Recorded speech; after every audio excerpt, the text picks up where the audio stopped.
नमस्कार दर्शक बंधु देशी पहाड़िया चेरमूली चैनल आपण मान को स्वागत जनाछि। आपण मान तो एई गछ देखिथिबे।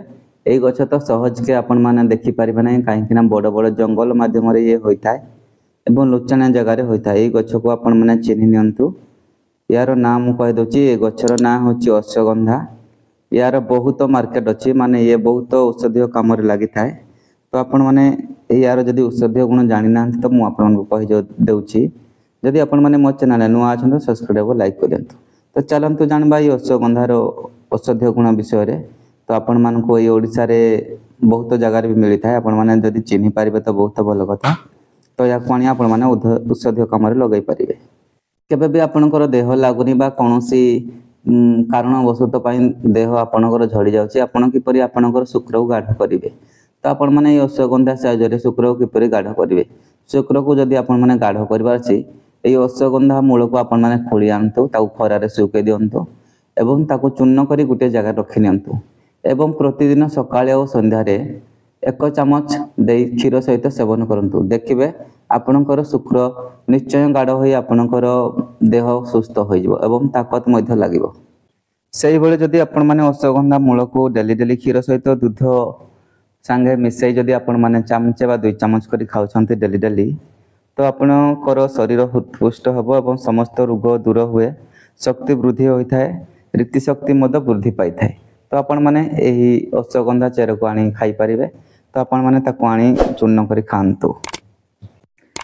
जदि आपण मैंने कोषबता दूरीकरण करबा पई चाहछंती तो आपण मैंने अश्वगंधा मूलर चूर्ण गरम क्षीर सहित सेवन करनु। देखिबे आपणकर कोषबता दूर होई जिवो एवं जहा चाहछंती ताहा होई जिवो। जदि आपण माने क्षयजक्मा रोग को दूर करने को चाहते आपण माने अश्वगंधा मूलर कोलथार पिपकली चूर्ण 1 अणा ओजन सहित घी और महू मिसाई डेली सकाळे सेवन करंतु। देखिबे आपनकर क्षयजक्मा रोग दूर होई जिवो। जदि आपनकर बात रोग होईछि आपण माने किपरि अश्वगंधा साहाय्य ताको ठीक करि पारबे। बात रोग रे उपशम पई अश्वगंधा मूल चूर्ण सहित घी और महू मिसाई किछि दिन आपण माने सेवन करंतु बा 10 दिन बा 15 दिन आपण माने सेवन करंतु। देखिबे एई बात रोग धीरे धीरे आपनकर ठीक हेबाको लागिबो। जदि आपण माने अश्वगंधा चूर्ण सहित महिषी दूध सहित आपण माने पिउछंती तो आपनको कोन रोग सब भलो होइथाय आपण माने सुनि नंतु।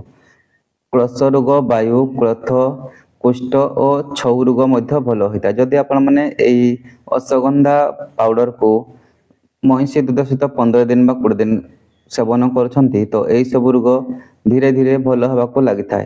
तो आपण माने या को भी ट्रायल करि परिबे। जदि आपण माने अश्वगंधा मूल चूर्ण सहित गोमूत्र छांकी ता मूल को कपड़ा रे छांकी बाटी सेवन करछंती समस्त प्रकार उद्रोग और सथकुर्मी और मधबहुलता रोग बहुत शीघ्र भलो होइताय। तो आपण माने एही सबु रोग को भलो करबा पई अश्वगंधा मूल को आनंतु ताको चूर्ण करी खाई परिबे। तो जदि आपनकर एई भलिया रोग अछि तो आपण माने एई अश्वगंधा साहाय्य रे ताको भलो करि परिबे। तो आपण मान को एई अश्वगंधा विषय रे किपरि लागला कमेंट माध्यम रे जणाइबे। जदि वीडियो आपनको पसंद लागिथले सब्सक्राइब और लाइक कर दे। तो आज पई एतिकी नमस्कार विदाय दियंतु। पुणी देखाबा अपन नुआ भिडियो। नमस्कार, जय श्री कृष्ण।